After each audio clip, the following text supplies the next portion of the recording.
welcome us. Thank you for coming. It's a great turnout here. My name is Ihab Shukri. I'm a full-time real estate investor. I've been full-time since 2019.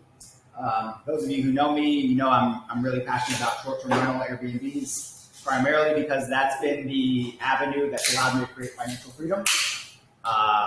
Quick show of hands, how many people here want to invest in real estate for financial freedom? Just out of curiosity. Great. Well, I think we're all kind of coming from the same point of view, and what's always exciting is anytime you hear somebody sharing a new topic, a new idea, that could be the opportunity that something really clicks. I'm probably not going to say anything too profound or something maybe new that you haven't heard before, maybe some golden nuggets. That's what you can expect. But sometimes it's just the way you hear it or the way somebody presents it or where you're at in life at the time that it really resonates. And that's the missing piece you need to really just launch your business. And that happened for me with a mentor that I had when I was given a piece of advice, and it just changed the whole trajectory for me. So I think it's a great opportunity, and I'm excited to be able to share with you guys. As you can see, I currently have a very successful short-term rental, and I have some long-term rentals too, that generate over 6 figures every single month. I think that's a good financial freedom goal number, right? And I was able to do that in just 5 years. And I was able to do that actually all through the MLS. So a lot of people don't really believe in the MLS, and there's a good reason for that. But what I'm going to share with you today is how I was able to do that in 5 years, how I use MLS to exclusively get all of my deals, and a lot of my students, because I have a mentorship program, how they use MLS to get their deals too.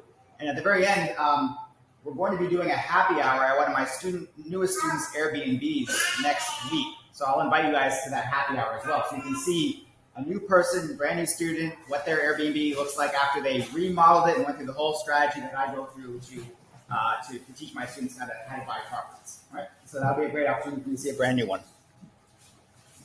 Okay. So there we go.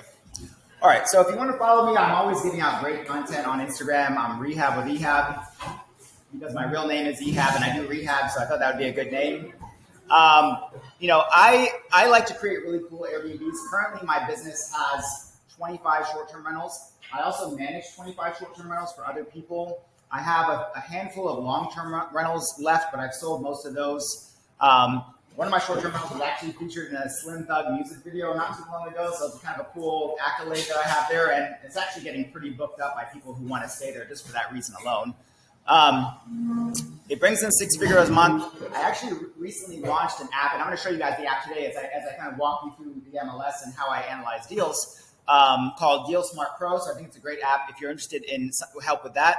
And I also do have a mentorship program called the RWE Academy. I have about 110 students in the program, and I teach people really how to invest in a way to achieve financial freedom, because that's what I'm passionate about. That's what most people that I run into who want to do real estate are passionate about. And so that's what I've been able to accomplish and create. Okay, so real quickly, let me just give you a little bit of backstory here, and then so you can understand where I came from, and then we can really dive into the MLS part.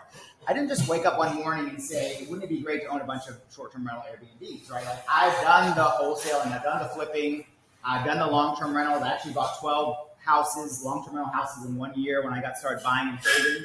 That was in 2017. So I've done all that, and even building new houses, new construction, land, done all kinds of things. But the thing that really moved the needle for me and actually was able to replace my job income, because I had a pretty good paying 6-figure consulting job, was when I discovered my strategy of buying, renovating, refinancing, and turning them into short-term rentals. That's primarily what I do. It's primarily what I teach my students to do, because that was the strategy that allowed me to achieve financial freedom. It's great because it allows you to acquire properties at low cost, so your out-of-pocket costs are minimal, right? And by doing that, you're able to really save your cash and keep leveraging it and reusing it over and over and over again to keep buying more properties. So the acquisition part of it, keeping your costs low, is the first main part. The second big part about that is the cash flow. Airbnbs make significantly more than long-term rentals. I've had both, and I can tell you that my Airbnbs make anywhere from 3 to 5 times what my long-term rentals make. And when you're talking about trying to get to $10,000, $15,000, $20,000 a month in cash, if you can get there with a property making you $2,000, $3,000 a month in profit as an Airbnb versus a long-term rental making you $100, you're going to get there a lot faster with short-term rentals. So that's why I'm really passionate about that, and so that's why that's been my big focus. like I said, I did things wrong for a long time, actually for 13 years. I did my first real estate deal at the age of 27, so I got in pretty early by that standard. Unfortunately, I was flipping and wholesaling for 14 years until I hit 40, and it wasn't a financial freedom strategy, right? It's not to say that I don't do a flip or a wholesale every now and then, but it's not the core strategy that allowed me to achieve financial freedom, right? And that's what I've been able to do through MLS, and that's what I want to share with you, because I think that's really important, and a lot of times the missing piece that you need to be able to get to that next level.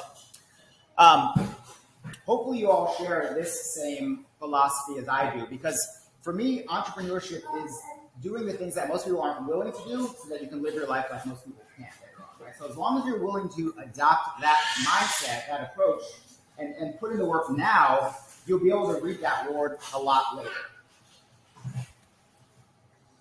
Okay, so what was the most important lesson I learned along the way? You know, the most important lesson I learned is that financial freedom comes by your ability to scale without running out of money. Okay, so that's the secret, that's the key, is scaling. Obviously, it comes when you can replace your job income with real estate income, right? But that ability to do that without running out of money is the real trick. Because all of you guys have some real estate investment knowledge. Some of you guys are more advanced, some of you are newer. But if we were all given $10 million to start with, we would all be able to buy enough rental properties to replace our job income, right? That's not the hard part. That's pretty basic to do. But it's using the resources that you have, that you're given, to really be able to scale and grow the business and not run out of money, right? So when I show you these MLS deals that I bought, and I show you kind of how I bought them and how I refinanced them, you'll see that there's some good opportunities there on MLS that exist and how we're able to really capitalize on those deals. Okay, so what I'm going to cover today, I'm going to give you just kind of a quick overview of what my portfolio looks like, how I'm able to make six figures with the properties that I have.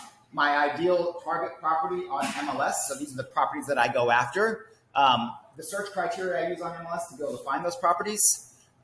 We'll do a search together. So I'm actually I kind of cheated and went into MLS this morning just to kind of see what was out there. And I'm going to show you guys a deal today that I think all of you should go out and try to buy. Okay. And if you don't, then you haven't listened to my presentation well today. Okay. Just so you aware, I'm an agent. Reach out if you want to buy that deal. Yeah, I mean, there's no reason for you not to make an offer on this property I'm going to share with you. And actually, there's a couple out there, so no reason. Don't start fighting about this one particular property. So my secret for making deals work on the MLS, and there really is kind of a good strategy that I've developed over time. I'll give you guys a lot of before and afters too, so you can see pictures of like how I've been able to transform these properties, so you can have a good visual of what I do to them. A couple of bonus tips on how to crush on MLS, and then that happy hour I told you about at the end. I'll give you the address of the property so you can come to that next week. Okay, warning though, what I'm about to teach can lead to some serious cash. Okay, and hopefully you guys are okay with that. And by when I mean serious cash, these are two deals that I recently sold from the MLS last year. And a good friend of mine, Sub2 Drew, that's what he goes by on Instagram, told me, he said, "You have either HUD up or shut up." Okay, so I'm going to HUD up and show you guys the HUDs from these two deals so that you can see that I'm not really kind of BSing you. Okay, that the closing disclosure on the left there was a property I sold from MLS last year, August 25th. And the one next to it is 18 days later on September 15th. And those two numbers combined, where it says cash to borrow at the bottom, adds up to $955,000. Okay, so these are two MLS deals that I did within an 18-day period last year. All right, who's excited about almost $1 million from MLS? Yeah? All right, okay, sure. So again, I mean, even if you take this knowledge I'm giving you today and you go buy one or two or three deals from it, right, they can be very lucrative returns for you. Right? And so MLS is an opportunity, is a vehicle for you to be able to make this kind of cash, and it is out there.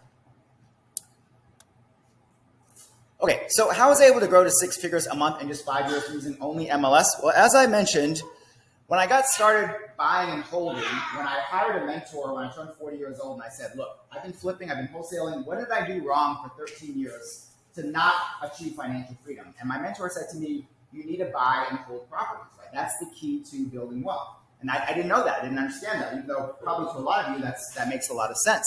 So I went out and started buying single-family homes, right? That's what like a lot of people do. And I bought single-family homes and actually bought 12 the first year I went and did this. Of course, I ran out of cash putting all these down payments down. But the big lesson that I learned is that at the end of the day, only making a few $100 if you're lucky on a lot of these single family homes as long-term rentals, as long as they still have mortgages on them, right? And most of us have mortgages on them. So the 12 single family homes I made, about $200 a month profit on each one, came out to $2,400, and I ran out of cash. And I started a long way to go to be able to replace my consulting job at one of the big 4 consulting firms, right? So that strategy right there wasn't the right strategy that I knew was going to get me to financial freedom. Nonetheless, those 12 single family homes in total made me about $7,000 a month. I then went out and bought a 6-plex because single family homes weren't the right answer. Multifamily was going to be the right answer for me. And fortunately, while remodeling that 6-plex, I decided to do Airbnb. So that was my first Airbnb experience in 2018. And that's one of the properties, when I showed you the HUD, that I sold last year. I bought it for $235,000 in 2018, and I sold it for $1.175 million last year, right? And the reason why I was able to sell it for so much is because I was able to show this massive amount of income that property was making on Airbnb for 5 years, and that drove the value way, way up, okay? So as far as monthly income goes, that's zero because I sold that property, so I'm not factoring that in the 6 figures, okay? The next property I bought was a duplex, 3404 Rosedale. I put a pool in it. I bought it for $198,000. It's valued at $750,000, so I remodeled it. I put a pool in it. It's worth $750,000, so I probably have $450,000 in equity in that one because I just checked my bank statement the other day. That one makes $15,000 a month. 1912 Arbor is a 4-plex. I bought that and sold that, made a hefty profit on that one, so that's not factored in. In 2021, I did buy 2 properties. So one of my short-term rentals is a 15-unit apartment complex that I bought and renovated. It's called the Barbie. That particular property, I bought it for $815,000, renovated it. It's worth $2.5 million now. That one makes me about $56,000 a month on Airbnb. And the other one that I bought that year is a mechanic shop that I converted into 4 really cool Airbnbs. That's the one where the Slim Thug video was filmed at. And that one makes about $12,000 a month on Airbnb gross. I'm talking about gross numbers here, right? And then the last one that I just purchased is a 4-plex, 4 studio apartments. And those make about $8,000 a month. So as far as the properties that I still have, those combined are right at about $100,000 a month in revenue. In terms of net income, probably close to 50% of that is what I'm able to keep. So it's a pretty significant number. And mind you, I have a couple of property managers that I've hired. I have now 4 people on my cleaning team.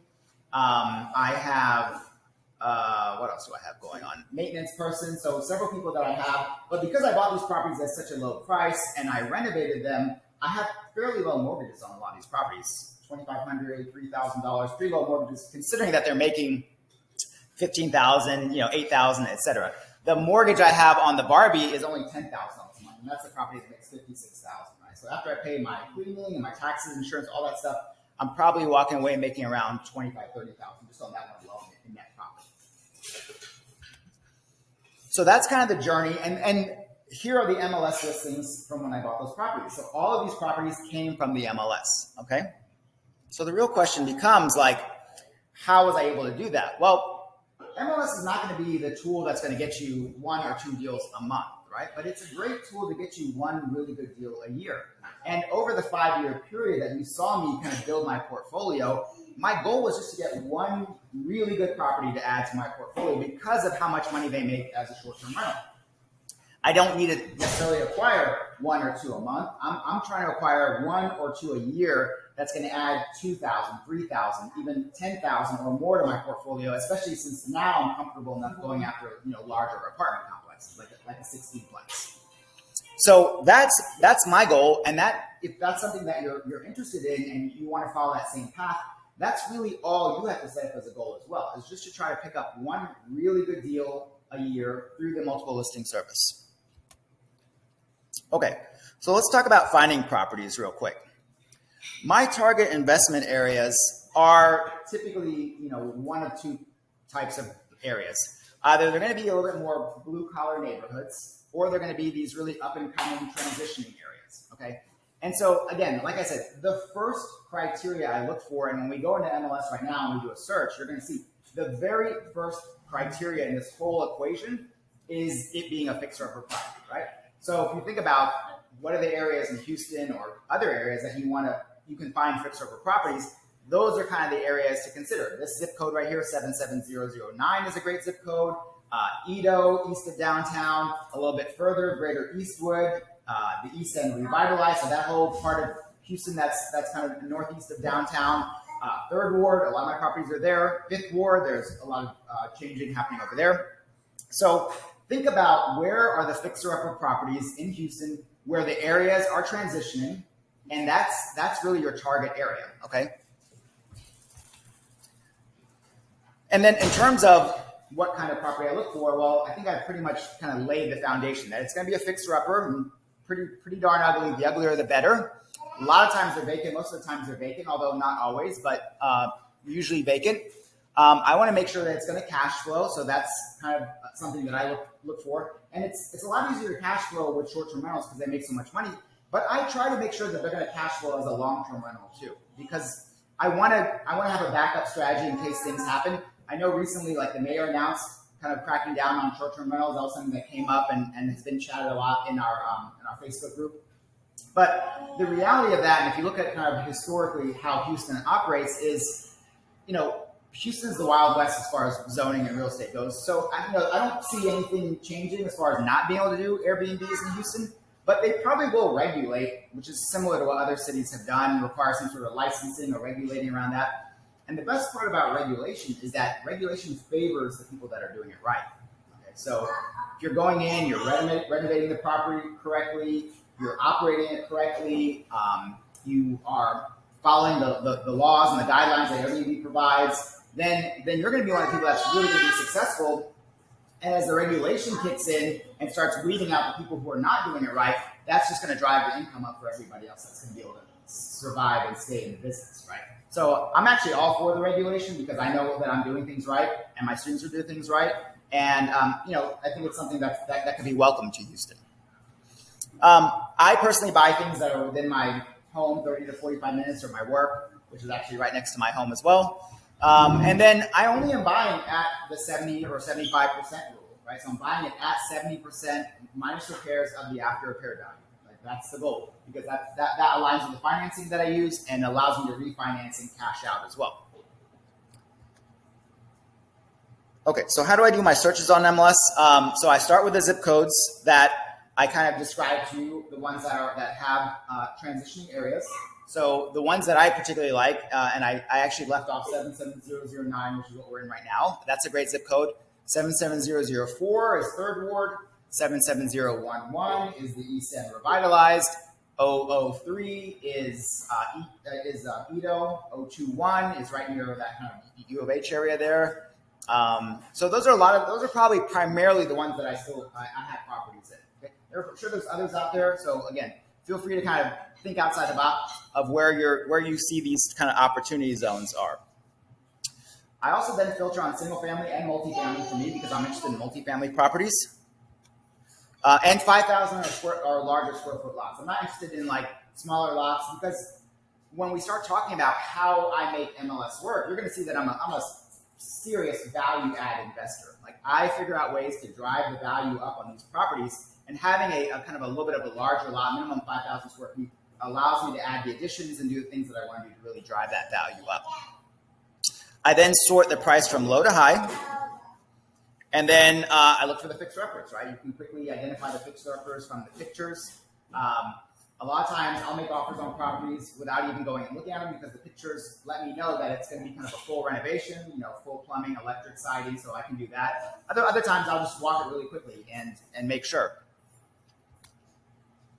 And then, I look for opportunities to remodel and add square footage to the property. And the way that I do that is, a lot of people ask me, like, how do you know you can add square footage, or how do you know you can turn this from a 2-bedroom to a 4-bedroom? Well, I go and I look at other nicer remodel properties in the area, right?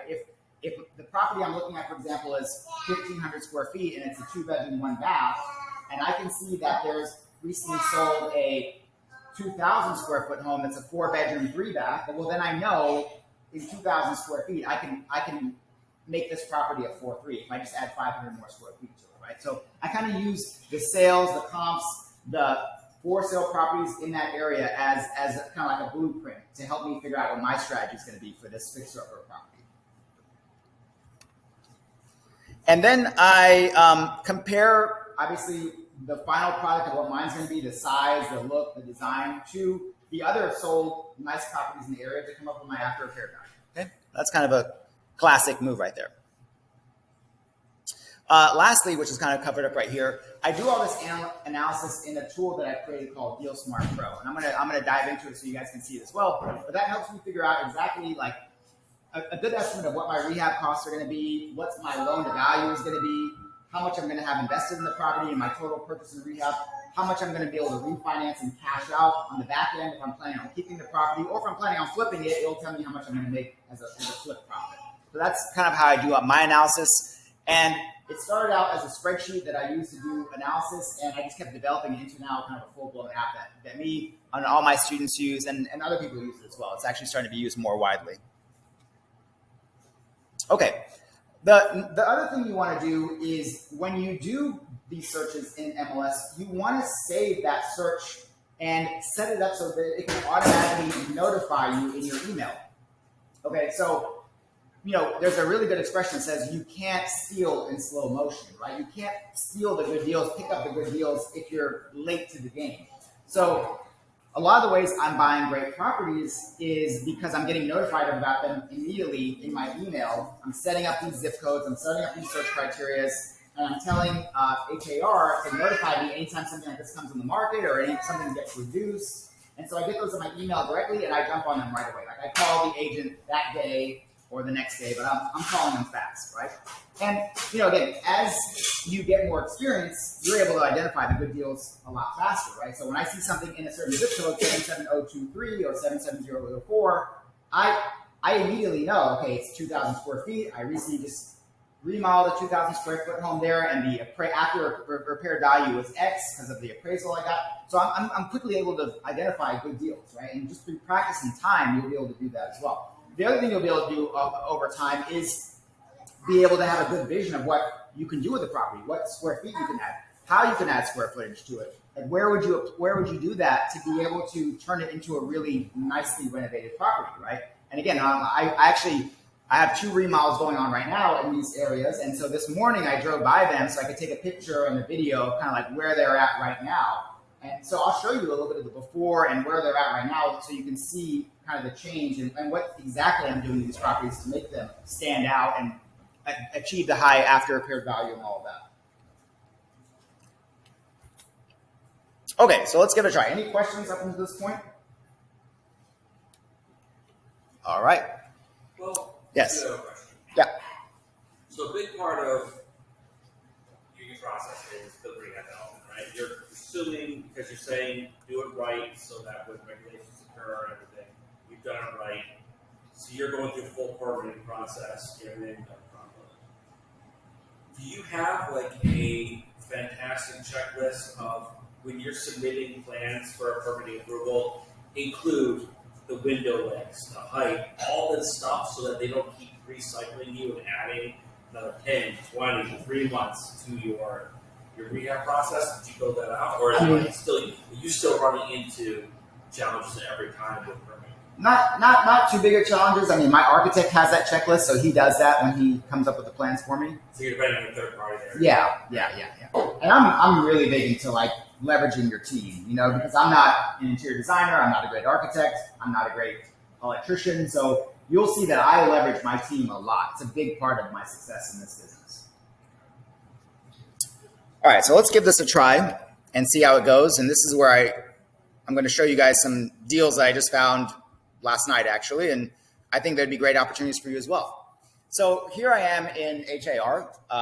You don't have to be signed in as a realtor or anything. And I'm going to start just by entering the zip code on one of these areas that I know has great fixer-upper properties and is transitioning, right? So the first thing I do is I type in the zip code.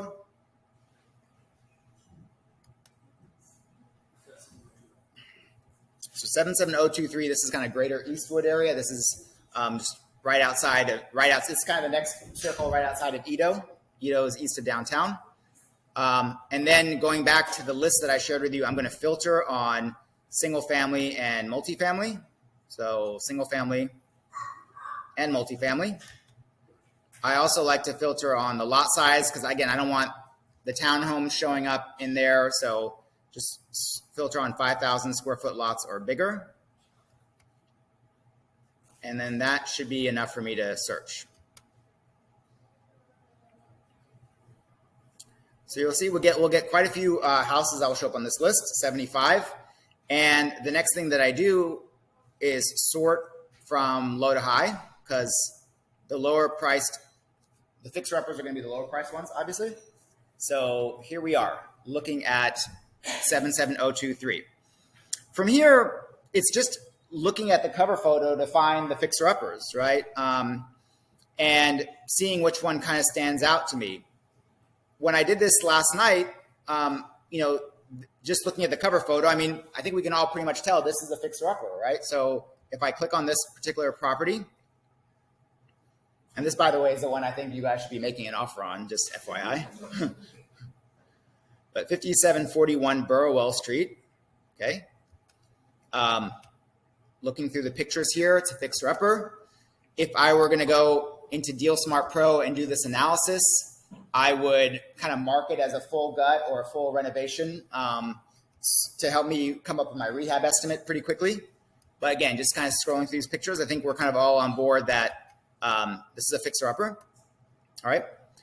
So then this property right here now is on kind of like my radar of a property that I want to go analyze and I want to go make an offer on. Okay. But before I do that, this property they're asking 185. I like to kind of continue looking and seeing what else is out there. And I like to go look and see, like, what are the nicer homes? I'm not going to jump into like kind of the MLS back end access now, but let us just go see what the nicer homes that are for sale are or that are pending are for right now, just to give me kind of a quick idea of what this particular property could be worth, or how big, or what I should do with this property. Okay, so this is kind of like going and getting my frame of reference. So real quickly, this property is 1,827 square feet on a 5,300 square foot lot, and they're asking 2-bedroom, 1 bath. And they're asking 185. I'm going to kind of quickly scroll down to the higher priced ones, because that's where I'm going to see nicer remodel properties I can start comparing to. Okay, so scrolling down here, I'm still in the 300s range. I just happen to know this area, and I already kind of have a good idea of what the ARV is going to be on this particular property. But I'm kind of looking for similarly priced properties or comparable properties that I can use. So for example, and I like to look at pending, because that means that one actually is kind of like about to be sold, right? So here's one on McKinney Street. It's 1,526 square feet. It's smaller, and it's pending at 465. Now we really don't know exactly what it's going to sell for, but I'm just going to kind of assume it's somewhere in that price for right now. I'll actually go and do comps later on, but just to give you guys an idea. And then, so then what I'll do is I'll click on pictures and see like how nicely renovated is this property. So just scrolling through the pictures here, obviously I can confirm that it's been renovated. It's smaller than the 1,800 square foot property that I'm looking at. So I could probably also assume that if mine were renovated, it would have a higher ARV than 465. Maybe it'd be something closer to 500,000, something in that range. But again, nicely renovated. Looks like the kind of renovation that I would do, something in that range, or the quality of what I do. So now I've formulated an idea that the ARV of this property could be somewhere around $500,000. Again, it's bigger than this particular property here. So that's why I'm giving it a little higher ARV. But again, I would also confirm this by going and actually running comps too. Let's keep looking a little bit more though.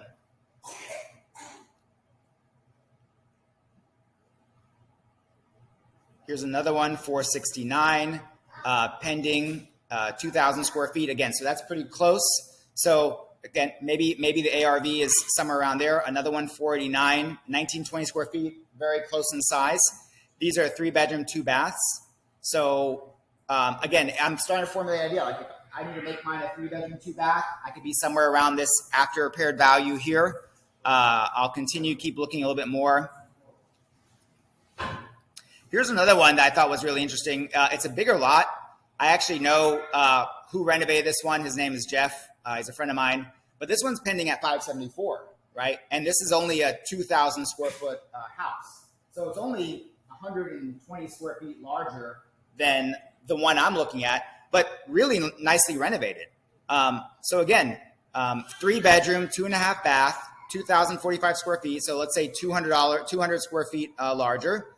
And I would go through and I would look at the pictures to come up with an idea of what are the finishes on this particular property? What does it look like? Does it have a garage? Does that mean I would have to add a garage to this property? And really get a good plan together of what I need to do with my target property if I were to renovate it and try to accomplish this ARV. So we've seen things from like 470 to 570 as far as this range of this ARV goes. And so now, the next step would be to really kind of go refine that and really kind of get a better idea or a tighter idea of what your after repair value of the property would be.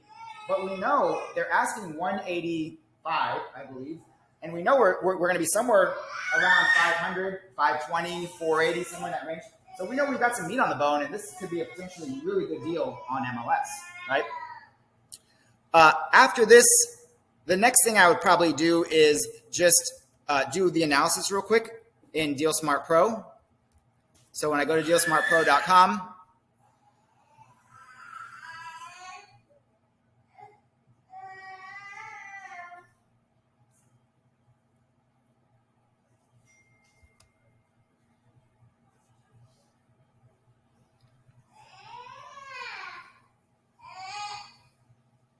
all right, so EHAM, let me log into this.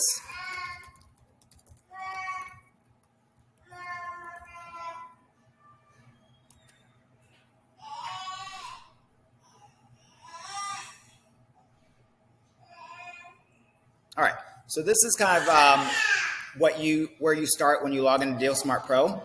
You're kind of starting with your My Deals page, and I'm going to add a property, and I've already kind of forgotten the name of the address. Let me go back and look real quick.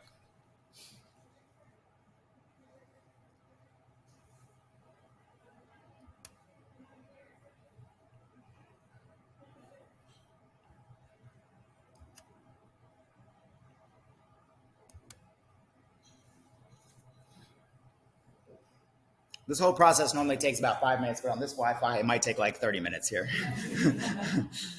Okay, let's see, 5741 Burwell Street, and it's 1,827 square. Okay, so let's just try this out real quick. 5741 Burwell. So I'll put that in here. And for the square footage, I'm gonna put in the square footage of like what I think the target size should be once it's been renovated to help me with the rehab estimate. So if I'm using the one that was pending at 579, which was 2,050 square feet, I'm just going to go ahead and put in that. So that means I'm going to be adding on a little bit of square footage to it. 3 bedrooms, 3 baths, and that's probably all I need to do. Okay, so now I'm going into the analyzer part of DealSmart Pro. And there's a couple of different options you have when it comes to estimating the repairs. So as far as the ARV goes, let's just put in 500,000 right now, just to be extra conservative. And the purchase price, let's just assume we're buying it at their asking price, which is 185. Now you can always offer less than that, right? Or you might say this deal works at 185. You have the option to do a quick or a detailed rehab estimate. So I'm just going to do a quick one for purposes of today. Detailed one actually lets you go step by each category. I can show you that as well, but I'm going to just use the slider here and say this thing is a full gut renovation, right? Like it needs everything based on the pictures that we saw. This is what I'm doing for my analysis, but again, you could go, eventually I'll go confirm this with my contractors. Like I'll walk with my contractor, I'll make sure all of this is actually accurate, but this is me doing my analysis to see if this is a good deal, if I even want to go look at the property, if I want to make an offer on the property, kind of getting ahead of the game here. So the acquisition and holding now, just that alone, if I give them a full price offer, and I renovate it for $150,000, I am at 68% loan to value. So I'm under the 70% rule right now, right? That's what I'm saying. Like this is a deal that is under the 70% rule that you can get on MLS. So if I'm doing a hard money loan, they're going to finance me at 70%, 3 points, whatever the interest rate is you want to put in right here. We can just say 12%, and it's going to give you your expenses and give you the information that you need for that. I can also look at this. If this is something I want to flip, I can look and see how much I would make if I were to flip it. So let's say this took me 6 months to renovate. It has a gross profit of $92,000 if I flip this property. But if it took me 12 months to renovate, it still has a good gross profit of $68,000. Mind you, I put in $500,000 as the ARV. This could potentially be higher ARV.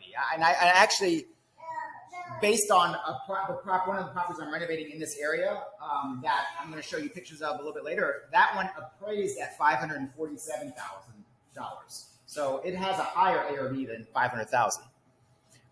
But let's say I decided I wanted to keep this property and do a cash out refinance. So I bought it, let's say with hard money or private money, and now I want to refinance out.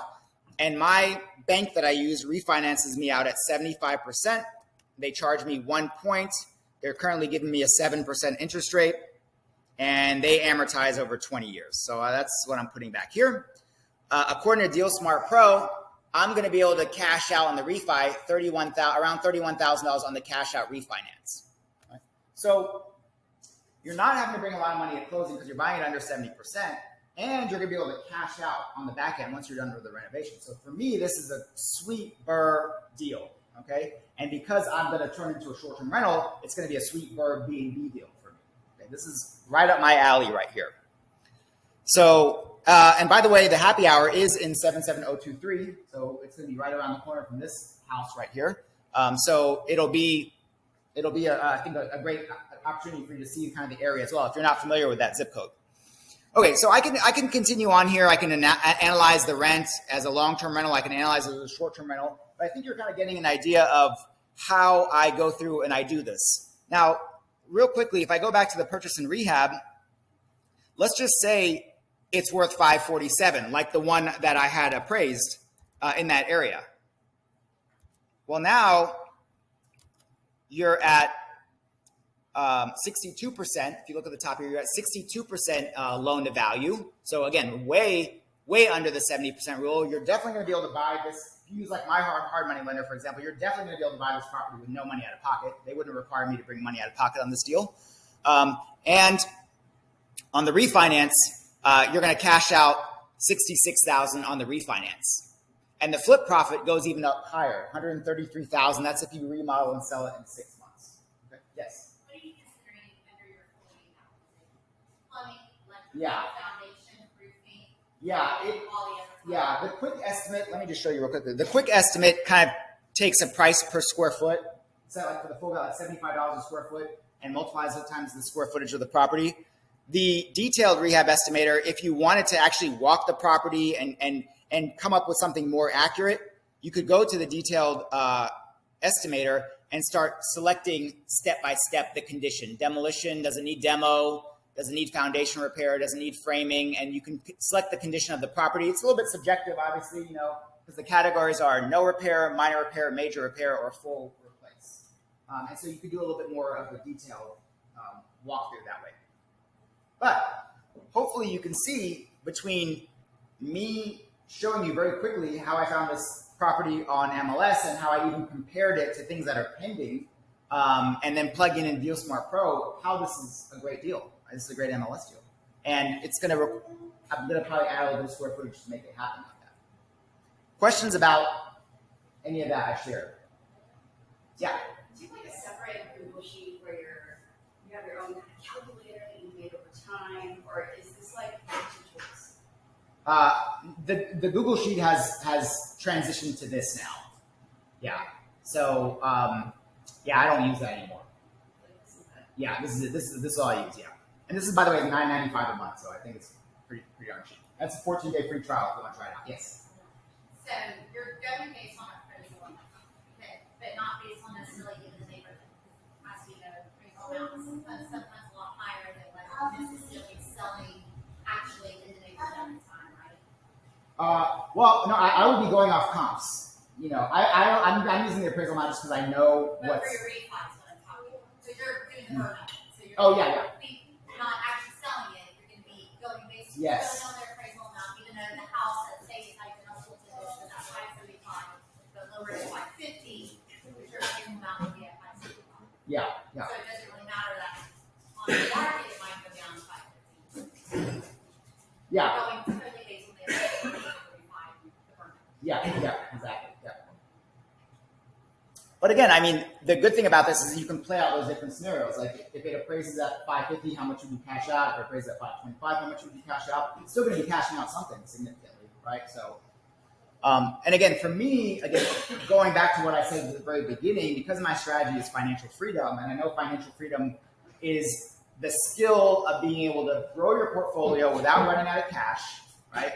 The amount I have invested in the property is one of the most important numbers I look at, right? Because if I make $100 a month on a property, but I have zero cash invested in it, I'm okay with that, right? If I cash it all out, and I'm, have no money in the deal, but it's making $100, I'm okay with that.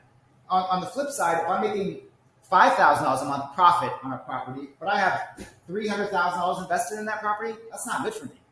I don't like that. 5,000. So you can't evaluate if it's a good deal or not based just on the cash flow. Because the next question any of you should be asking somebody if you're on the financial freedom track is, well, how much did it cost you to get that, right? And if it cost you $300,000, then that's not a good deal, right? But do you use I know you know this area, but at this point, would you have gone and plug in address into AirDNA? Yes. To see the profitability and the occupancy rate? Yes. Yeah.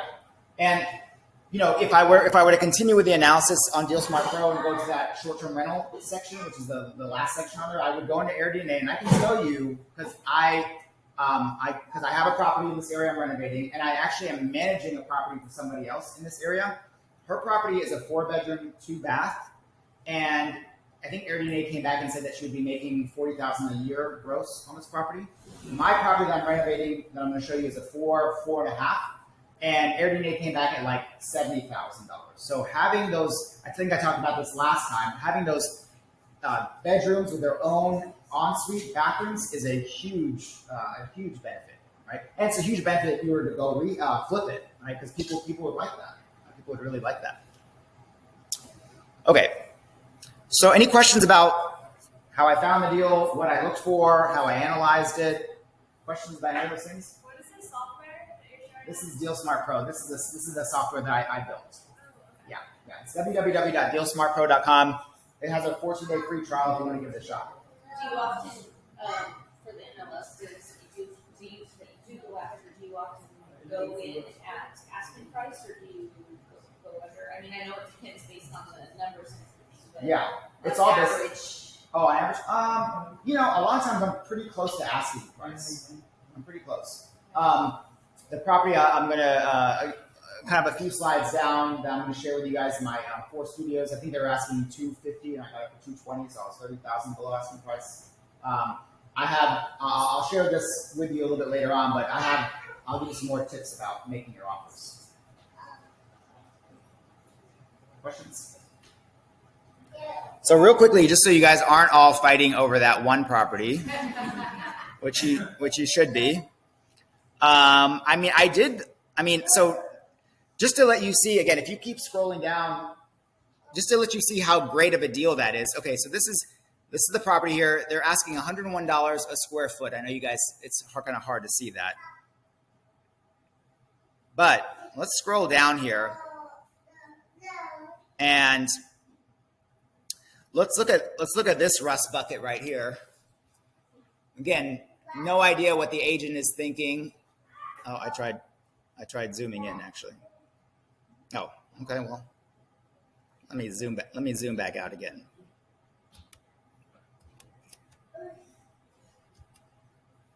Okay. There's a little bit of a delay here, but it's gonna. I want you to see this because I think this is a good point.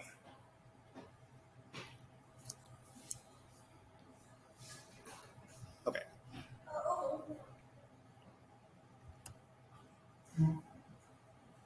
Devin, I know I said this will take an hour, but probably like 3 hours based on the Wi-Fi here. Okay, no, just kidding. Okay, so $101 a square foot was the property that I showed you guys earlier. If you look at this ugly property right here, I don't know if any of you know Rick Garcia, the realtor, but this thing is a really ugly fixer-upper. I mean, if you just look at the pictures here, obviously big time fixer upper, and it's 900 square feet. They're asking $261 a square foot, right? So like obviously way overpriced. It's not going to go for this amount. I can tell you that right now. But when you see somebody selling a fixer upper equally as that for $260 a square foot, and you see this other one I showed you that they're asking $100 a square foot, when you do this long enough, you quickly recognize the good deals, right? The good opportunities, and that's one of them right there. So again, that's just kind of a comparison of two fixer upper properties on MLS. Okay, so we gave it a try, and I showed you really my process for going through and finding and analyzing. The only thing I would do is I would actually go into MLS and run comps, right? Like as a realtor would do. But otherwise, that's really the process I go through. If it's a good enough deal, I'll call that agent up and find out if 185 would get the deal done, right? And if it would, I would send an offer over and lock it up right then, right? And maybe give myself a short due diligence period. But I'm going to talk about that in just a second, because that's the other important part about getting deals on MLS. Exactly what he said right there. Okay, so getting MLS to work for you. So how am I able to do this? One, I have a great team. I mentioned that. Actually, we were talking about how important your team is. Right? So having the right team can help you bring your rehab costs down, help you come up with these great designs that I come up with, architecture designs, interior designs. Really make or break a deal, right? Like when I show you how I've transformed these properties, it's kind of hard to believe, but it's not me that's the talented one. It's my team who has the skills and expertise to be able to convert them into the properties that we do. Obviously, you got to get creative, right? You got to think outside the box. Don't just, if it's a 900 square foot home that you're seeing, obviously it shouldn't be 900 square feet when you're done with the renovation. It should probably be more comparable to what the nicer homes are selling for in that area, right? 2,000 square feet, all those things. So you have to get a little bit of creative and make sure that you're adding on and making it more comparable to what a nice home is selling for, so that you can increase that after repaired value. What happens a lot of times with investors is, again, when they look at MLS, they're like, this is not a good deal. Well, yeah, it's not a good deal because it's at 1,600. If you leave it at 1,600 or 1,500 square feet, it's not going to, the ARV is not going to be there, right? But if you add a garage or you add square footage, now all of a sudden the ARV drives way up, and now you can turn it into a great deal, okay? And then you want to make strong offers. So strong offers are a way for you to really stand out in the sea of investors and tire kickers and wholesalers that are going to just throwing stuff at the agent trying to buy the property. Okay? And I'm going to show you how I make my strong offers in a second. So just to give you guys an example of an MLS deal that I recently just finished the renovation on and went live with on Airbnb. This is 7029 Avenue E. This is in the 77011 zip code. I purchased it off MLS for $220. I rehabbed it for $150, and it came back with an ARV also of $547. It's 4 studio apartments. I brought $7,600 to closing when I bought it. I refinanced $27,000 on the refinance because it was a BRRRR deal. And this property makes me about $8,000 a month on Airbnb or $2,000 in profit. Okay, so not a whole lot of money out of pocket. $2,000 a month in profit is pretty good to add to your portfolio, and it was a deal that came off of the MLS. I also used AirDNA, since you had mentioned AirDNA. I used AirDNA to help me evaluate that deal, and AirDNA was pretty spot on. This property, my property, I'm getting $8,000 a month for it. AirDNA said that I would get $7,333 a month. So AirDNA, if you guys are interested in short-term rentals, is not a bad tool to help you go and evaluate, as you're doing your analysis to see if it's going to be a good cash flowing property. Just to give you a little bit of before, so Avenue E before looked like this. It was 1,676 square feet. It had 4 apartments, one on the left side on the first floor, one on the right side, one in the attic, and the attic literally wasn't an attic, that was converted as an apartment. And then the kind of guest house in the back there. That's the 4. And after I renovated it, it looked more like this. So those 2 arrows are showing you 2 additions that I added to that property to make the attic more of a real apartment. And obviously just gave it a whole new facelift, gave it a new modern look, and it's been very successful on Airbnb. If you, yeah, Do you feel that, so that's still a 4-unit, right? yes. Does it make a difference if it's single family versus sharing walls in your occupancy and your rental rate price? Yeah, for sure. I mean, these studios, I wanted to try midterm rentals out, so these are all like minimum 1 month bookings that I'm getting. So studio is kind of the right product for something like that. Okay, but it wouldn't stop you if it was like a triplex or a fourplex or whatever. No. It wouldn't stop you from those No, for sure not. Question. So our money lenders, they fund purchase price and rehab and not furnishings, obviously. Right. So are you using a private money lender in addition to? No, I'll either like use my cash, or if I'm able to cash out refinance enough, try to use that to pay for the furniture. Got it. Yeah. Furniture get really expensive. Yeah, it can be. Yeah. And this is where we talked last week for those that made it, that Amazon and Wayfair and people like that do have term accounts. So you can get a lot of your items purchased even between those two with 90-day terms. So it buys you at least a 3-month window. The loans, the furniture. Yeah, it's a credit card, but you have no payments or like $30 payments, whatever. It all depends on your credit score. You have 3 months. It's done. You're buying the furniture. You have 3 months to get yourself going, where you would have to pay it back. There's all those tips and tricks on.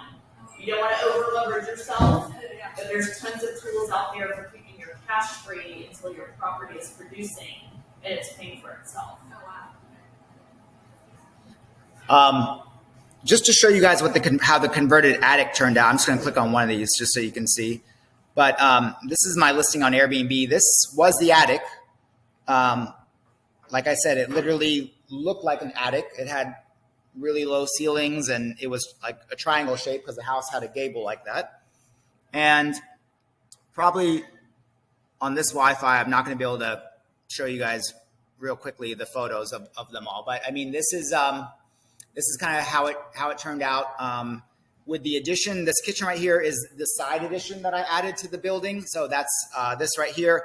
And the bedroom is kind of the front addition that I added to the building. So between those two additions, I think I might have a good photo here just so you can kind of see the whole apartment. I turned that attic into a real functional apartment.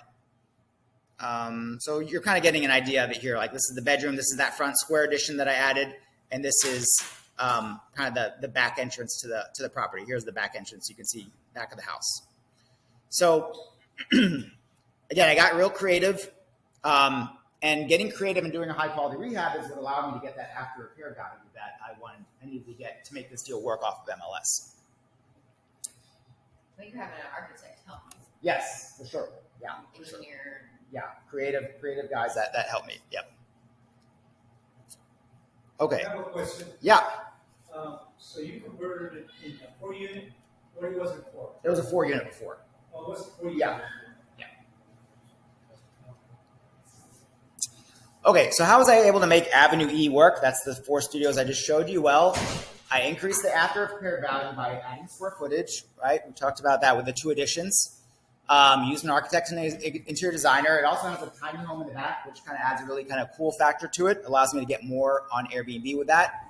And then, ultimately, a lot of times ARV is driven by your rents. So when you can create a nicer property, you can get higher rents, which really helps kind of justify those DSCR loans that look at the rental income as a factor in evaluating the value of the property. So nicer properties, nicer renovations, higher rent, and then better values because of that. In terms of my team, I saved a ton of money using mini splits. So because I decided to use that studio, the open concept, I don't have bedroom doors and all that, I could save a lot of money with mini splits. Each apartment would have needed like a 2-ton system, and those are going for at least $5,000 now. The mini split cost me $1,200 per apartment, right? So big savings right there. Also, my architect leveraged a lot of the design, the walls and everything so that we could keep our framing costs low. And then just the network that I have with my students and investors that I know to hire budget-friendly contractors who are still good contractors and keep the cost low. Because again, part of making MLS work is being able to get things done at a good price, right? So for a lot of people, the reason why they don't make MLS work is because they might be paying retail for their remodels or a higher price. So the more you can keep your construction costs low, your remodel costs low, again, more deals will work for you. And then I made a strong offer because again, the strong offer is kind of the last part to this whole equation, right? I didn't have an option period. I walked the property as soon as I saw it come on the market, I walked it that day and I made an offer that day with no option period because I knew everything had to be replaced, so I was okay with that. I also like to send over a list of all the properties I own from HCAD. So, HCAD, my company is Rocket House Buyers. So when I search Rocket House Buyers in HCAD, conveniently, only my properties show up. So I take a little screenshot. I include that in my offer. So, the agent knows I'm serious. Like I'm a real investor.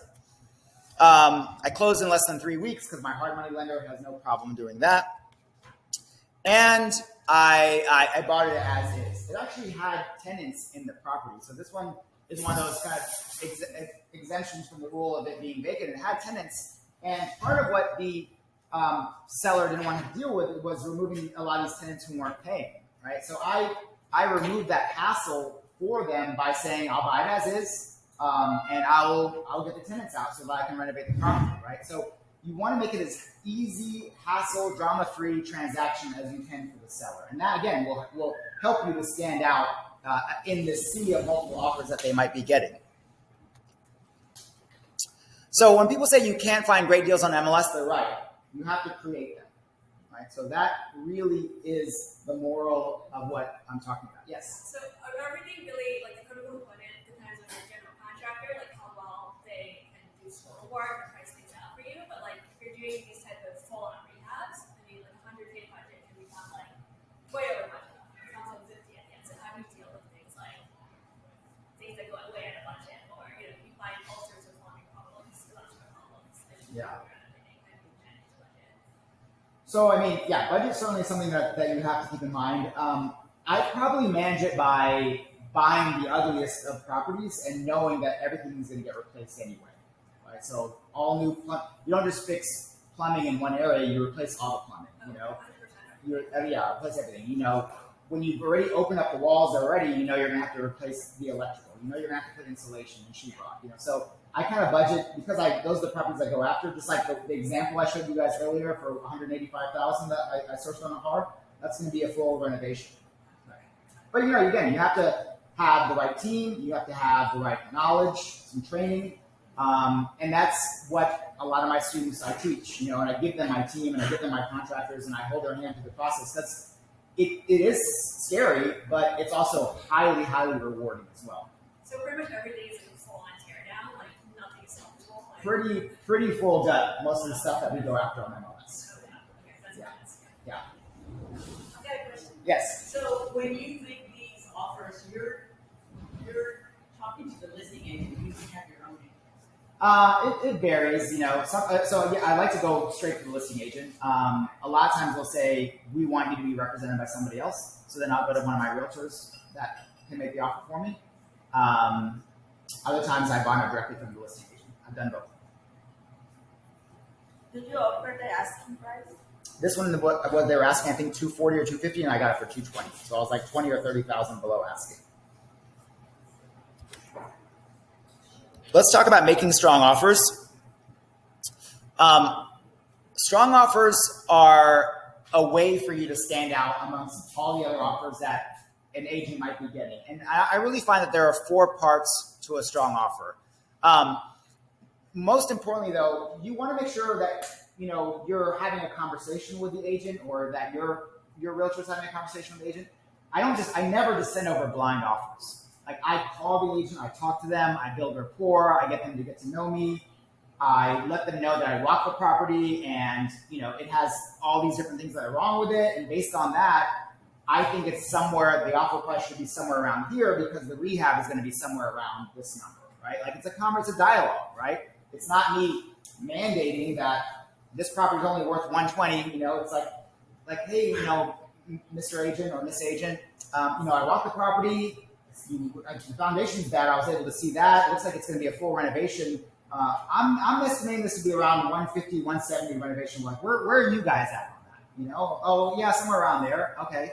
And so based on that and what it might be worth fixed up, I'm kind of coming in around this number, right? So you kind of have this defendable offer that you're making that you've thought through and that you're having a conversation about, because nobody's going to say to you, well, the property, it's 150K renovation. The property is worth $300,000, but we want $250 for the property, right? Like an agent is not going to, it's not going to make sense if you have that conversation with them, right? Because then you're like, well, how are you guys asking $250 if the property's only worth $300 and needs 150K rehab, right? So you have those kind of conversations, you have that dialogue to really break down the barriers and make it a collaborative like activity, right? So making the offer, getting accepted is going to be a collaboration between you and the agent. Like that's how I look at making offers on MLS. So do you talk to the listing agent? Yeah. Or you also, or you're the licensed agent? No, I'm not a licensed agent, but I will talk to the listing agent myself. So do you have an agent representing you as a buyer or utility? Only if the agent asks me to bring somebody. You have some agents that don't want to deal with. Some agents, for conflict of interest, they want me to have my own representation, and some don't. I mean, right, on the agent side, on the buyer side, I mean, you're now buying tech responsibility. Yeah. So that might make it even easier for me, than how I was going to. I haven't bought anything since the new change. So what's that? Okay, good. Yeah, awesome. See, I knew you were. What's the, Yes. how did you send your offer? Send an email, call them and tell them the number? Or? Call first, get it kind of a verbal acceptance, or like a verbal buy-in, and then send over the actual offer. Yeah. Sometimes I try to get the offer accepted verbally on the phone, right? I'm like, what if I could send you 220 right now? Would that get it done? Sometimes they say yeah, and so I send the offer over, and it's just a matter of it getting signed. Sometimes they're like, I don't know, I have to ask my seller, so then I'll still send over the 220 and see if that will get it done. Okay, so you present the offer, let's say verbal, and then you said, okay, I'm going to send you the formal offer. Do you send it a check? Yeah. Okay. Yeah. Yep. Or if I'm working with the agent directly, I'll say, can you write up the offer on a check contract? Okay, so the 4 parts of a strong offer. It's based on facts and data. Like I said, I'm not just blindly throwing a number out because I've had a conversation. They understand where my offer is coming from. Okay? If the seller were to ask me, how did you come up with that offer? I could defend it. I could say, well, it needs foundation. That's going to be $12,000. Needs a new roof, plumbing, electric's all bad. Combined, I think it's about $150,000 renovation, and the property's worth X. Now, I'm an investor. I have to make a profit on it, right? So I can't just, break even with a number. So I have to factor in a little bit of profit. Wouldn't you say that's fair, Mr. Realtor or Mrs. Realtor? So that's kind of the kind of being able to defend it. I have a short option period. Sometimes I do no option if I've walked the property. If I haven't really walked it or I need to validate something, I'll give myself anywhere from a 0 to 5 day option period, right? Like a lot of times I'll get offers. I'll make an offer on a Thursday or Friday, and I'll tell them I'm going to walk it this weekend, so just give me 3 days to get it kind of walked through. You can close quickly. I mean, you don't have to close in 5 days or a week or something, but just show that you can close fairly quickly, right? It doesn't have to be super quick. But make the transaction super easy, right? Don't throw a bunch of, even if there are things in there that you think you're going to need, like some contingencies, like come back with that a little bit later on during your option period. If you're like, let me get the foundation checked out, and then you actually do get the foundation checked out during your option period, and it's an extra $10,000 surprise, well then you can go back to them and say, I need you to come down $10,000 because I wasn't expecting the foundation to be this bad. That's fair. But don't give them a whole bunch of contingencies with your initial offer, because then it's just going to kind of turn them away. So that's a good tip right there. And actually, speaking of Alberto and Julia, they do that well. They come back. He's one of my students, and they'll come back and say, I need to come down a little 5,000 more or 7,000 more because of X. And the seller at that point is not going to say, usually not going to say no, you know, because they're already kind of bought in. One thing Julia was telling me, we went with the price of a house, and she was saying, don't sit here and come in at, let's call it like we were talking about earlier. We're trying to get $250 for $300,000 house, needs $150. Don't come in at $250 and then try to get lower at $100,000. Yeah. Because that's Yeah. renovation. Yeah, This for is sure. bring it down to a realistic what the renovation is really possibly going to cost you. And then if you go off the property, and like you just said, you found foundation, which we put in that house yesterday, foundation is a lot for us. Yeah. You knew it was before we have the foundation. In the pictures, did not look like it was yesterday. Yeah. Sorry, I'll first time. But for the same reason, don't come in out there to asking and then pull all your repairs. Yeah. Like 100 or 50 grand. Yeah, for sure. The other thing that I didn't actually cover, but I'll just say this as well. A lot of people don't find good deals on the MLS because you want to really just be too conservative on too many different levels. Okay, so for example, like the deal that we analyzed together. If I do my comps, and there's a range anywhere between 500 and 525 for the ARV, okay? Well, I know if I'm coming in and putting new plumbing, electric, siding, sheetrock, roof, it's going to be on the 525 side. It's going to be on the higher side then, right? So be true and say this property is worth 525. Because what happens is if you say, well, no, I'm going to be conservative, I'm going to make it 500. And then you're like, well, the rehab is 150, but I'm going to be conservative and I'm going to make it 175 just in case. When you start doing all that and you start shaving from the ARV and increasing the rehab, now the deal just goes out of whack, right? So just try to be as honest and realistic with the numbers as you can. If you're going to have a brand new everything, then comp it at the highest comp. And if it's 150K rehab, then maybe you want to give yourself a little bit of contingency is fine, but don't overshoot the rehab estimate too. For your rehabs, are you really just going with that Deal Smart Pro number most of the time? Because I've done so many, yeah, and because I have cash, I mean, if it goes 10,000, 20,000 over, it's not a big deal to me right now, but Oh, that's your app. that's my app. I built it. It's his calculation. Yeah. And again, sometimes my students come to me and say, this is a lot lower. Well, then maybe you're using the wrong contractor. Because you can get a $150,000 bid for a property, but then you can also get a $300,000 bid for that same remodel. And I've seen my students have done that. But the $300,000 one is the wrong contractor, And the $100,000 one is probably the wrong contractor too, right? You want to find people you trust and you know. I mean, the prices keep changing, like materials, labor prices, so how often we update your app or deal? I'll go in there and make changes as I see things like that happening. But again, I tell you guys that it's an app to help you make an educated, kind of decision. But you want to validate everything with like comps. You want to validate things with a contractor bids. You want to validate things with an appraisal. You got to go do your validation too. But this is meant to let you know if you're in the right ballpark to make an offer or what your offer should be, things like that. And the follow-up is, what if the market changes? Like 6 months after rehab, prices start dropping, or the market slows down, things like that.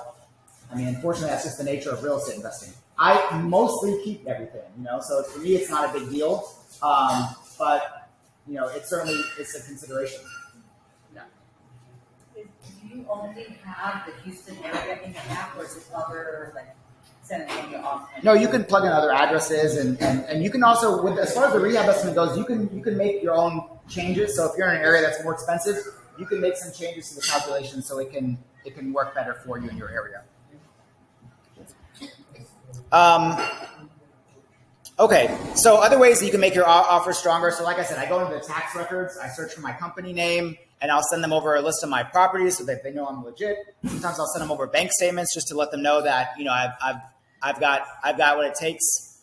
And so I've had so much success with MLS really for these 3 reasons, right? Number one, I get a higher ARV maybe than other people out there because of the way I'm creative and I renovate these properties. I can do things a little bit cheaper than other people because I have a strong network and I have good contractors. And then I make strong offers. I build rapport. I'm not just blindly sending an offer over to an agent, emailing them, and they're like, who is this Ehab Trickery guy? Like, I've talked to them on the phone and we've collaborated before my offer even gets to their inbox. All right, 2 bonus tips for having even more success on MLS. So make the offer that works for you regardless of the asking price. And the reason why I tell you this is because one of my students literally made an offer $100,000 below asking price and they accepted it. Right? So you don't know. I'm sorry? I mean, Or over time, they finally, because they weren't getting it. yeah. So whenever, he submitted the offer after it had been on the market however many days, right? And when he submitted it, they accepted the offer of $100,000 below ask. And I've seen that happen actually quite a few times. Now, so did he make that offer because that was the number that worked for him, or did he just decide like? No. It was an educated offer, right? Based on the ARV, based on the rehab, all that stuff. But did they accept the offer? They accepted the offer. That's saying $100,000 below asking price. And also, if your offer doesn't get accepted, continue to follow up every week or two with the selling agent. Like, remember, you built rapport with them on the phone, right? So if they don't accept it, chances are they may not get a better offer. Like if you've been thoughtful about it and your offer really does make sense, then your offer is probably the right offer. Now they may not know it at the time when you make it, right? But if you keep following up every week or two, which my student Heather did, because she was top of mind for that agent, and that week that she called, I think it was 4 weeks after her initial offer was submitted. When she called, the agent said, "You know what? I was just talking to my sellers about lowering the price. And I'm glad you called because we're willing to take your offer now at $220," right? Before they were asking $250, and they took our offer of $220 or $210, something like that. Right? So stay in contact so that you stay top of mind. Okay, so a few more before and afters, real quickly, because I think who knows? I don't think people might be coming here. These are the two projects I drove by today. My projects that I'm remodeling right now. So let me show you kind of what they look like.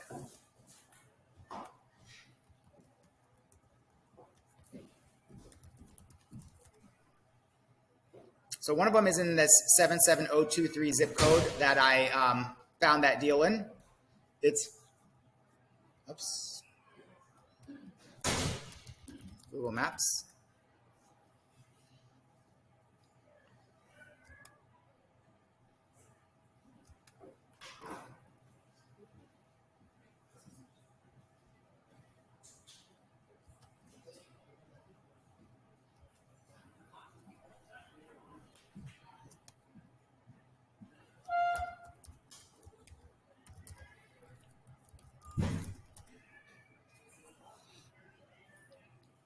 Let me see if I can make this work here. Well,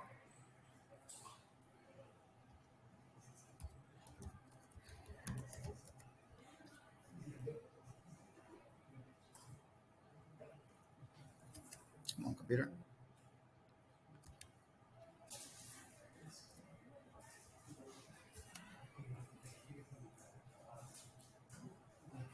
Okay, here we go. So, so this is 4956 Leland. It's in 77023. This is the one that I know that I had an appraisal on that I know will appraise for 547, 550. This is what it looked like when I bought it. Really? Okay. Come on, computer. All right. Well, let me jump to what it looked like this morning when I took a picture.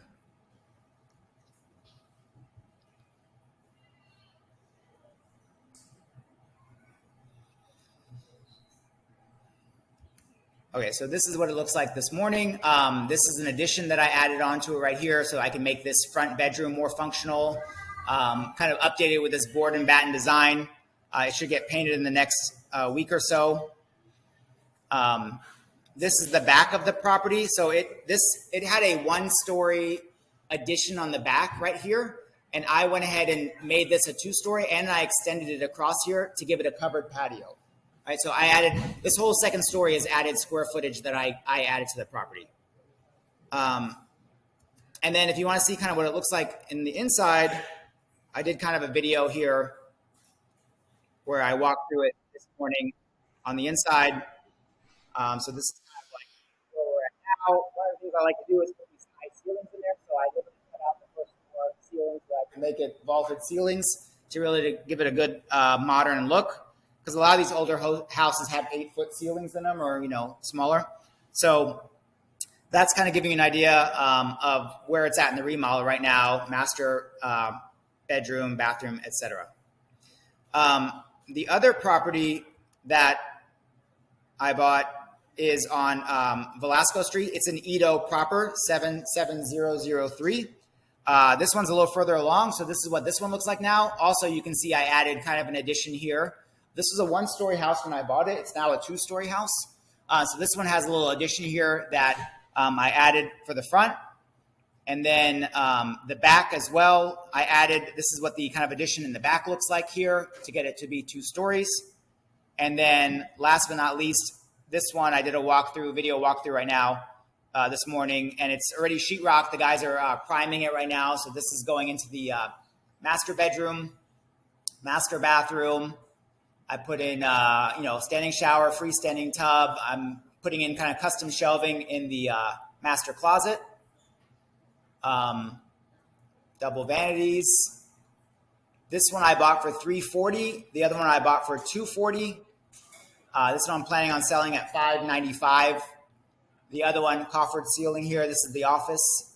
The other one I'm planning on selling for like $550-ish or so. So 100,000-ish profits on both of these. And I bought them off of the MLS. Okay. So this kind of just takes you up to the second story here as well. So just live examples of things I have this morning as of where my projects are this morning, so you can see that. And, I have students doing the same thing. I know it seems like overwhelming. You're saying it's a big thing like doing a full cut renovation, but if you have the right team and you have the right resources and you have the right training, I think anybody is capable. And I know anybody's capable because I have students that their first deal that they've ever done in real estate are these full gut renovations, right? Alberto, Julia, Shab, Rusty's back there too. Rusty, it may not be your first deal, but Rusty did a pretty huge renovation on a 4-plex since being in the mentorship program and sold it. But my students are kind of doing the same thing as well. So if anybody's interested in kind of like what I teach, I do kind of have an academy that offers you the kind of the tools, the training, the community. You guys have a great community here, by the way, as well. Coaching calls. And then we have an accountability program to hold people accountable for doing the work.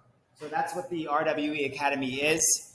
And if you are interested in making $955,000 on MLS, then that's what we can help you do. Rehabwithehab.com is my website. So if you want to learn more, go to rehabwithehab.com. Otherwise, follow me on Instagram. I'm always giving good information on there, Rehab with Ehab. And I think you can get a lot of great tips from that as well. Otherwise, in my academy, my students have my contractors, my designers, my architects, the tools that I offer, all that I just kind of give to my students so that way they can step in and do exactly what I'm doing as well, in addition to just kind of supervising them. Yeah. When you say contractors, you have general contractors, or you have your contractors like both, yeah. Contractors, lenders, interior designers, furniture wholesalers for Airbnb, all the stuff I have in the program that I give my students. Question? Yes. In terms of managing contractors, especially since I don't come from a construction background, it's hard to tell, like, did the plumber do it right? Did the electrician do it right? And I don't see it. Like, I don't know. I have no idea. How do you do, like... You have to hire people that know what they're doing and that you trust. That's the tough part about the business. Okay. Yeah, for sure. So do you hire them independently, or do you have a general contractor that brings them in? My students use a general contractor that I've used before because I kind of like certain people for certain things. Like I'm a little bit pickier on certain things. I'll use still my general contractor for a lot of things, but then I'll bring some specialized people in for like custom cabinets or things like that. Lastly, so DealSmart Pro, that's the website, www.dealsmartpro.com. If you want, there's a free 14-day trial. And then this is the happy hour right here. If you guys are interested in that, going to the happy hour, it's on April 26th at 5:30 p.m. The address is 4121 Woodley Street, 77023, same zip code that I found that deal in earlier today. You can reach out to Megan. She's my assistant, and she'll kind of just add you to the list. So her number is up there. And then afterwards, we're going to go to Pitch 25 just to kind of grab a drink afterwards. This picture right here is kind of letting you see kind of a sneak peek of this is my first student's Airbnb. Again, full gut renovation. They did this, her and her husband, using contractors, did all this themselves, their first deal. She's kind of artistic, so this wall, this Airbnb is something she painted. But this property, she bought it off MLS, just like I kind of told you guys. I'll share this so you guys can have this.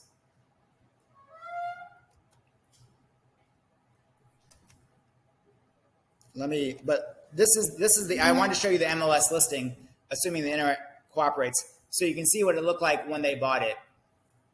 Again, this is a property, I think they paid $200 for it, something like that. I'm not logging, but it says anywhere from $185 to $215. So this is what the property was like when they bought it.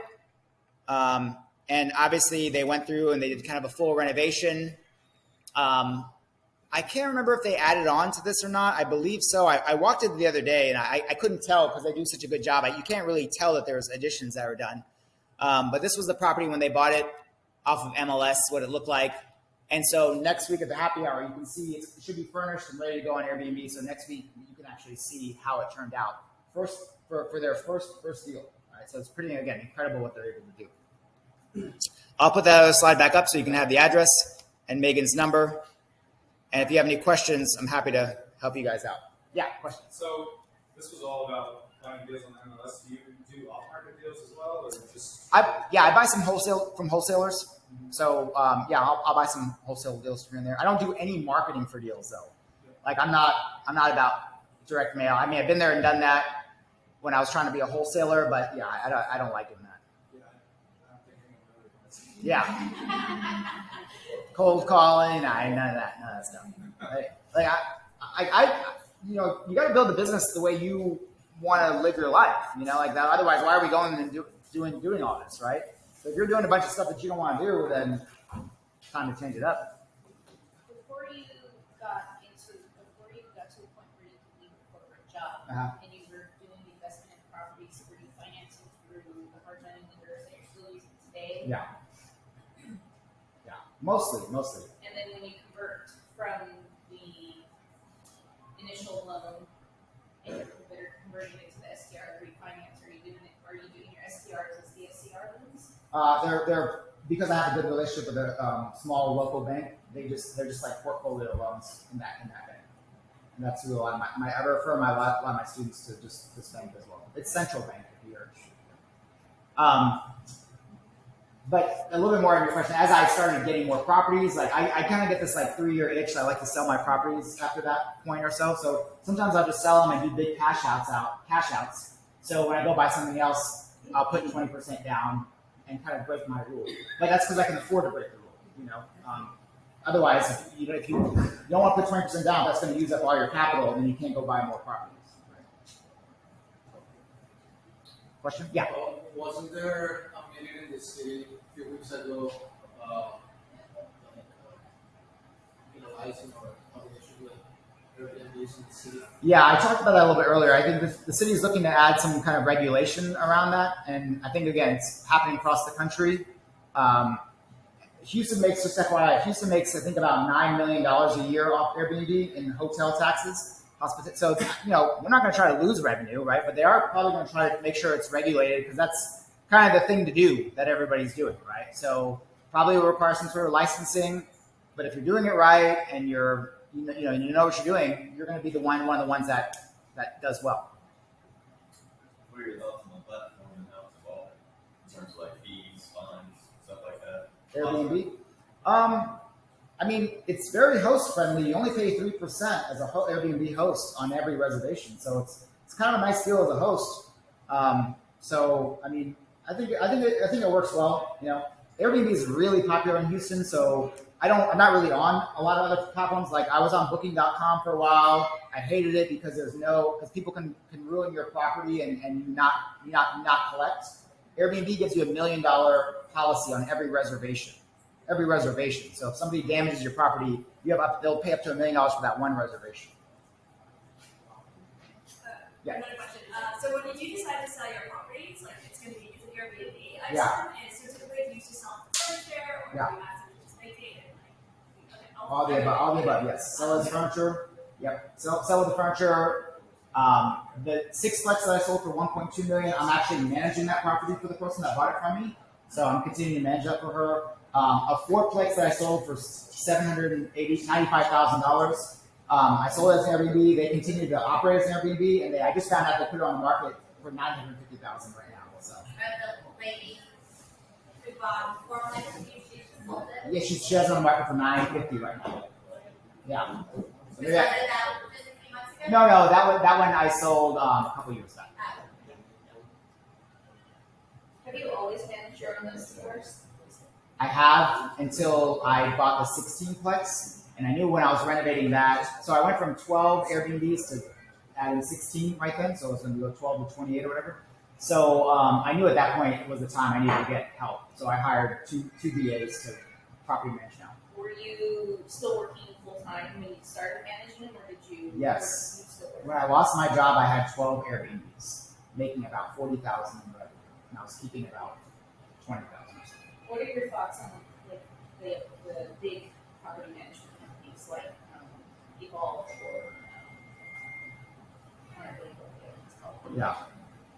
You know, I mean, you really need to make sure that somebody's closely monitoring your occupancy and your pricing, because that's a big factor on Airbnb. So I don't know anything about how well they do with like responding to issues or things like that. So that's ultimately what's most important with a good property management company on Airbnb.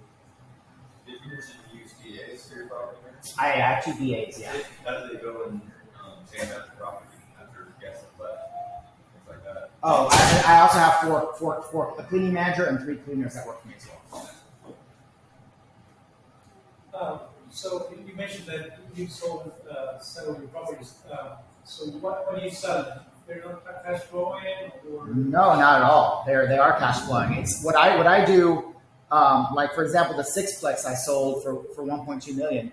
I owed about $650 on it, I believe, and I was like, with all that equity, can I go buy more properties and make more than what this property is making me, right? And so that's how I evaluate it. And it's like that was a $540,000 cash out or something like that. So I can go buy several properties with that, you know, and make more ultimately than what just that one property was making. Lots of great questions, guys. I appreciate it. Yes. What is your thoughts on I mean, pad split. Yeah, what are my thoughts on pad split? Yeah. So the when I started buying long-term rentals, my 12 houses that I bought were in Sunnyside. So that was my opening experience with owning rental properties. And, you know, one of the luxuries of, you know, growing your business and making more money is that you can then start to choose like what kind of clientele you want to work with and, you know, how you want to operate your business. So just my experience from that, and you know, Section 8, and that's what a lot of that was. I'm like, that's not the market I want to be in. You know, I think pad split for me would put me back in that position. do you sell those properties? I'm sorry? Do you sell them? I have 5 left. But again, I bought them for $50. The most expensive one I bought out of those 12 was $55,000. And I've sold them for $95, $120, $150. So, I mean, in 5 years, so I can't complain. But it's just, you know, not what I wanted to deal with. So just finished a rehab in Sunset. Yeah. It's not, yes. I always thought that for an Airbnb to stay booked, it would have to be in like a major attraction area, like by the beach or a river or like a lake. Or I never thought they would stay busy, mainly in the city. What has been your experience with that?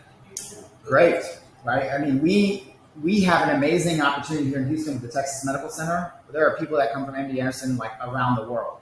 And so when they come here, you know, like a couple, for example, they are not trying to stay in a hotel for 2 months of chemotherapy, right? They want to be in a comfortable apartment. And a lot of times their parents are coming with them, or they have people coming, so they want 2-bedroom apartments or 3-bedroom houses, you know.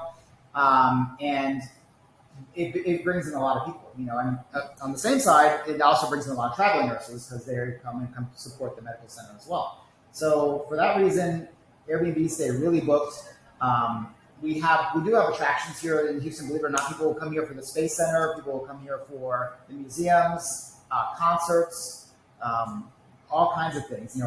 Conferences. That Houston attracts. So there's things that keep my Airbnbs in Houston booked pretty year round. There's definitely some seasonality, but it's definitely the rodeo, of course. They're the things that keep it booked pretty year round.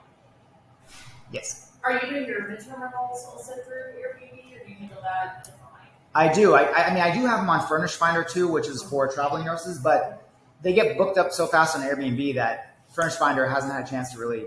I'll get one every now and then, but Airbnb is really good about that. Do you purposely put those properties on a monthly rental on Airbnb, or you just let it go how it goes? Yeah, no. I purposely in Price Labs, which is the pricing tool that I use, I'm able to tell it to create a minimum 21-day stay, unless it's within the next 2 weeks. And if I'm not booked in the next 2 weeks, then Price Labs is smart enough to drop it and allow 2-3 night bookings. Okay. But anything 2 weeks from now in Airbnb, it's gonna only show up as a minimum 21-day booking. And it's booked. It's booked. I was on my coaching call yesterday with my students. It's booked up until July. So and even August. As a rule, in those in 23 and 09, well, 23, who's staying in those Airbnbs? Families that are traveling, coming to Houston, group couples. There are a lot of people coming to Houston. Coming to visit family, for example, too. So there's a lot of different things. We have a big soccer thing happening next year. This year, World Cup. Yeah. So a lot of people are coming here, and that's close enough to the medical center that people will stay there for the medical center too. Yeah, I wondered if that was close enough to the center. Yeah, because my 4 studios that are in 011, the one I showed you guys, which is even further away, has Furnish Finder, traveling nurses. It has an intern staying there all summer long for an internship here in Houston. Just lots of different reasons people come. Was there any situation where they kind of discouraged you because you had somebody stay at your Airbnbs that really did some bad damage that caused you a lot of headache? No, in the 6 years now I've been doing Airbnb, I've only had one bad guest. That actually damaged things and stole a TV or something like that. But Airbnb paid the claim. It was a $4,300 claim. Are there any Airbnb locations that we target outside of the metropolitan area? There's definitely good areas like Energy Corridor or Spring because of Exxon. There are good areas, but it's just you can't burr into those deals, So it's yeah, there's a whole untapped.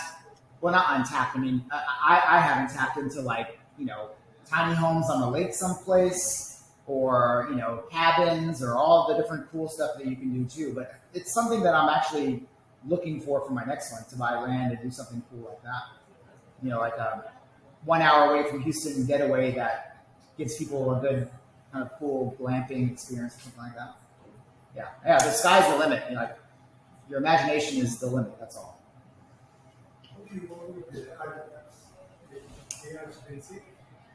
Not if you use the right ones, actually. So the one that does a lot for my students is a personal friend of mine, and so it's pretty cheap for me and cheaper for my students as well. Yeah. And he's a realtor too. So now, when my students are looking to buy properties, he's even willing to walk it with them as a realtor and give them the ideas as they're walking it to make their offer. It's oh yeah, I think we can turn this into a 2,500 square foot. We can do a bedroom here. We can add an addition on here. So that really helps them with the vision of what the property can be. And when you do enough of those, you start being able to do it on your own.